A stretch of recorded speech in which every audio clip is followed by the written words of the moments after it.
네, 안녕하세요. 오세라비 방송입니다. 오늘은 일명 영국 남자 피터 송씨를 모시고 우리가 이제 보통 들어볼 수 없는 이야기예요. 영국 페미니즘 그리고 유럽 페미니즘, 한국 페미니즘과의 비교에 대해서 한번 알아보는 시간입니다.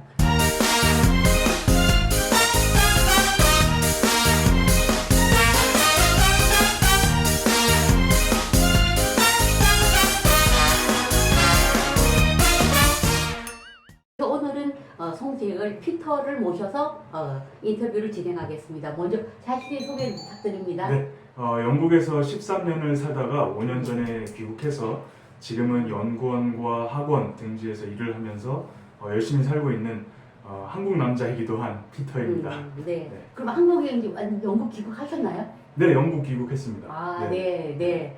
그런데 영국 생활을 정리를 하고 귀국을 하셨을 때 사실 우리가 그 국내 페미니즘이 그러니까 이제 일명 이제 메갈리아라는 그러니까 우리가 이제 영페미라고 그래요. 그게 이제 막 그 광풍이 일어나기 시작했어요. 네.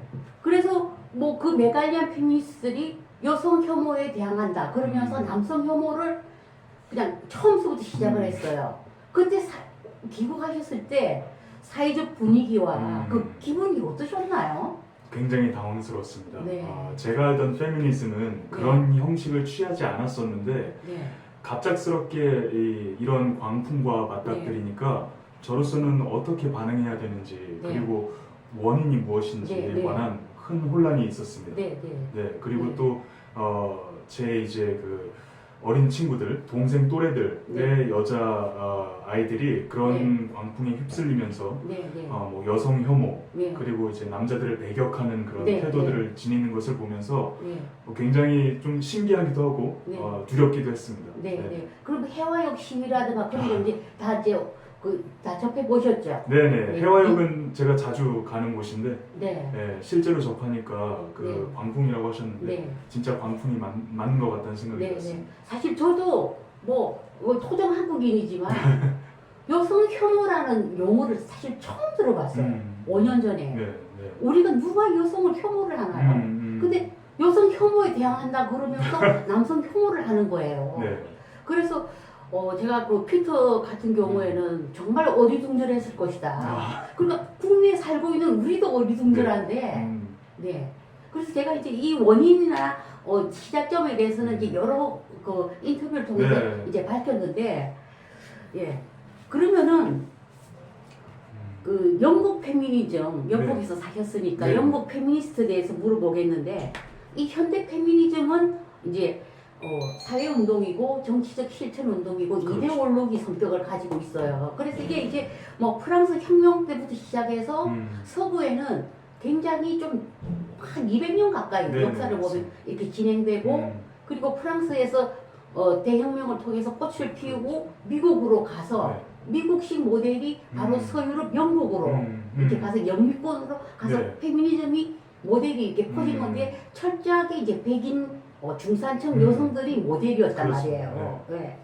그래서 이게 그 시기에 직접 이제 영국에서 사셨으니까 영국 페미니즘, 영국 페미니스트는 어떤가요? 그 영국 페미니스트들은 굉장히 사회 참여적이면서도 그리고 이제 아까 말씀하셨지만 영미권 페미니스트들의 특징을 잘 이제 간직을 하고 있습니다. 여전히.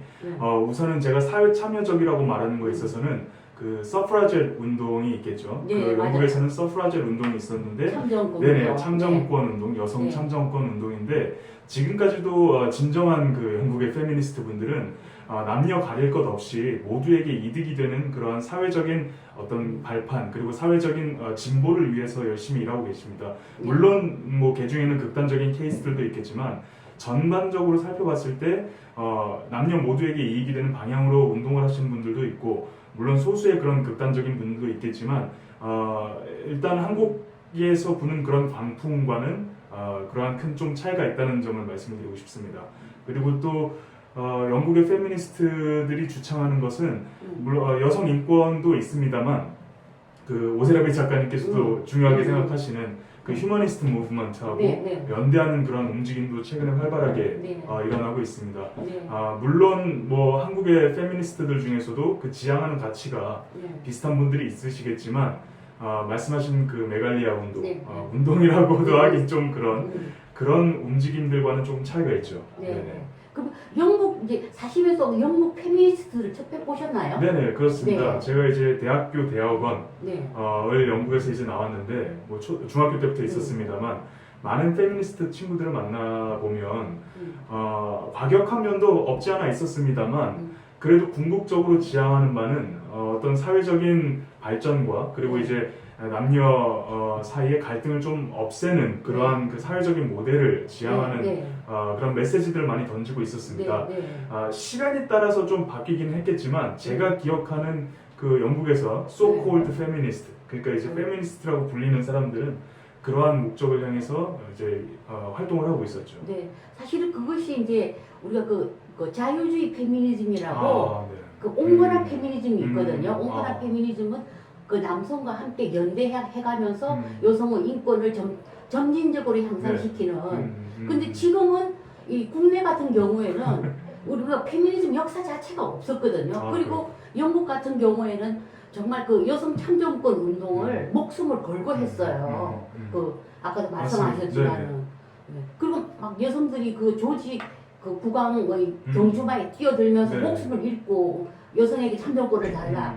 그렇게 했는데 우리나라는 참정권은 획득 운동이 없었어요. 1948년에 재헌헌법이 도입되면서 그냥 자동으로 그 여성들이 그 보통 선거권을 그냥 자동으로 얻은 거예요. 우리는 참정권 운동 한 역사도 없어요. 네. 네. 그래서 그 서구의 그 페미니즘 역사는 정말 200년 가까이 면면이 이어오면서 이론과 발전이 나름대로 있었단 말이에요. 그래서 우리는 그 과정 자체를 다 무시하고 근데 우리나라가 뭐든지 빨리빨리 있잖아요. 빨리빨리 발전합니다. 네. 그러니까 어떤 이데올로기도 그냥 바로 탁 가져와서 그냥 막 퍼뜨리는 거예요. 그러니까 이 페미니즘도 좀 그런 식인 거예요. 네. 그래서 사실 저는 뭐 오랫동안 이 페미니즘 이론서를 읽어왔는데 정말 그 영국 페미니즘과 한국 페미니즘은 차이가 정말 크네요. 큽니다. 네. 제가 겪은 영국 페미니즘은 굉장히 많은 차이를 가지고 있습니다. 네. 그러면은 이제 현대의 이 페미니즘이 이제 정체성 정치, 그러니까 그 아이덴티티 폴리틱스와 PC주의라고 그러잖아요, 요즘. 폴리티컬 컬렉트니스. 이거와 이제 결합을 한 거예요. 근데 이게 뿌리를 찾아가면은 페미니즘과 다 연결이 되어 있어요. 페미니즘이 정체성 정치로 들어가고 특히 미국 민주당 같은 경우에는 정체성 정치 거의 뭐 이제 흑인 뭐 인종 문제 또 성소수자 문제 이게 이제 주 이슈인 거예요. 그 정체성 정치에서 PC주의가 이제 결합이 됐는데 그 현재 뭐 그 보셨잖아요. 비건들이 그 정육점이나 이렇게 고깃집에 가서 막 육식은 폭력이다. 그러면서 막 우리가 정치적으로 옳다라는 거거든요. 그렇죠. 우리가 행동이 옳다라는 거예요. 그렇죠. 그래서 이 피신물이 정말 이제는 그까지 한꺼번에도 우리가 온 거예요. 그럼 혹시 그 영국에서 사시면서 유럽 페미니즘의 한번 접해 보셨나요? 네네. 유럽에 사는 페미니스트들을 많이 이제 페미니스트 친구들을 많이 봤는데 미국과 아시아하고는 다르게 굉장히 이제 유구한 역사를 가지고 있잖아요. 유럽의 페미니즘이. 그러다 보니까 전통들을 잃지 않으려는 그런 노력들을 하고 있는 모습을 보았습니다. 예를 들어 지금 그 비건 문제도 말씀을 하셨는데 물론 지금 그 문제도 화두가 되고 있습니다. 유럽 내 페미니즘 안에선. 그러나 큰 틀에서 보면은 아까도 제가 이제 반복해서 말씀드린 것이지만 사회 전체적으로 모든 구성원에게 이득이 돌아갈 수 있는 그런 구조를 만드는 것. 말씀하신 그런 흑인 좀 소수 인종이라든지 성소수자들이라든지 아니면은 저와 같은 그런 이민자들을 향한 어떤 사회적인 그 복지가 좀 향상될 수 있도록 노력하는 그런 운동에 같이 동참하는 네. 모습을 그 유럽의 페미니스트들에게서 많이 보았습니다. 네. 그러나 이것도 물론 케이스 바이 케이스입니다. 제가 이제 일반화하는 것은 네, 아니지만 네. 대체적인 모습이 그랬다는 것이고요. 근데 여전히 이제 또 한국하고 비교를 해보면 네. 그런 모습이 조금 부족하지 않나라는 점에서 안타깝습니다. 네. 네. 근데 이제 우리는 이제 BBC 방송의 어떤 그런 거 뭐 여성 앵커라든가 네네. 또 뭐 얼마 전에 그 영국에서 레이싱 걸들이 네, 이제 네. 실직을 했어요. 그게 이제 페미니스트들은 이제 그 자체가 이제 그 레이싱 걸이 이제 노출이 심하고 딱 굳은 옷을 입고 그 전광판에 이렇게 선수 이름이 새겨진 그걸 들고 막 이렇게 하잖아요. 이거 자체가 여성은 상품화다 이런 식으로 해서 결국 레이싱 걸들이 직장을 잃었어요. 그래서 그 영상이 사실 좀 유명해요. 네, 네. 우리가 많이 봤거든요. 그 영국 그 방송에 초대돼서 레이싱 걸 우리도 엄연한 직업이다. 왜 우리를 그런 식으로 보느냐. 맞습니다. 네. 네. 그러니까 이게 페미니즘이 오히려 여성들의 직업을 앗아가는 거예요. 맞습니다. 네. 네. 근데 우리가 이제 접해볼 때는 영국도 굉장히 그 레디컬 페미니즘이 굉장히 센 걸로 네. 또 그렇게 비춰지고 네. 그렇게 느껴지는데 이제 실질적으로도 그 보신 거하고 조금 차이점은 좀 있네요. 네네. 그 방금 말씀하신 레디컬 페미니즘의 사례도 저는 네. 접해봤습니다. 네. 물론 그 지향하는 방향은 각자가 다르지만 최근 들어 그 BBC 뉴스 언급도 하셨고 그리고 네. 이제 제가 본 친구들 중에서도 과격한 친구들이 있었는데 아마 그 과격한 친구들의 주장이 국내로 들어오지 않았나 싶습니다. 그래서 네. 그들의 주장은 뭐였냐면 여성이 조금이라도 이제 노출을 하거나 소위 말하는 그런 성상품화가 네. 남성에 의해서 주도되고 있으므로 그런 비스무리한 그 분야에 종사하는 여성들, 같은 네. 여성들은 실직을 시켜야 된다. 네. 해고를 시켜야 된다. 아니면 좀 소수자로 만들어야 된다라는 그 주장들도 물론 있었습니다. 네. 그래서 제가 이제 영국을 떠나올 때쯤에는 그런 주장을 펼치는 페미니스트들이 조금 소수였다고 기억을 하는데 영국도 아마 지금 그분들에 의해서 잠식당하지 않았나라는 생각을 해봅니다. 네. 원래 이제 이렇게 과격하고 극단적인 목소리는 크거든요. 네. 크고 이제 우리는 그 레디컬 페미니즘이 너무나 강세인 거예요. 그러니까 우리는 서구 페미니스트들이 다 그런 줄로 아는 거예요. 다 그냥 뭐 우리나라 그 젊은 영 페미들이 그 뭐 페이스북 코리아 앞에 가서 뭐 우통을 벗어 그런 거요. 사실 우크라이나에도 그 굉장히 그 노출을 하면서 그 시선을 끌고 그러면서 이제 하는 페미니스트 있어요. 네. 뭐 혹시 영국에도 그렇게 막 그 과격하고 극단적인 물론 있습니다. 네. 네. 물론 있습니다. 그 어떤 정치인들의 그 어떤 정당 대회에 네. 가거나 아니면은 그냥 평범한 남자들 앞에서 위통을 이제 까고 뭐 이제 여성 우월주의를 제창하는 사람들이 물론 있습니다. 그런 좀 일반인들이 납득하기에는 어려운 주장들을 펼치는 그 레디컬한 분들이 많이 계시죠. 네. 그러니까 우리나라도 이제 그 빅페니즘이라고 그러잖아요. 그냥 골라서 이제 막 이렇게 담아오는. 그 부패.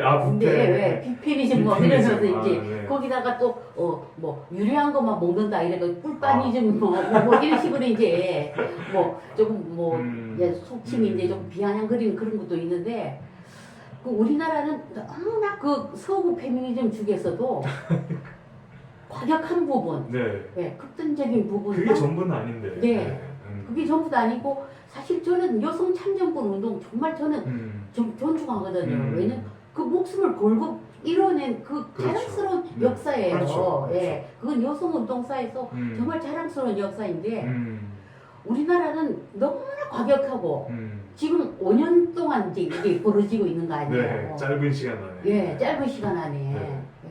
그러니까 참 저 같은 경우도 뭐 아까 뭐 82년생 김지영들이 여성 억압을 받았다, 여성 차별을 받았다 이러면은 그럼 62년생들은 그러니까요. 네.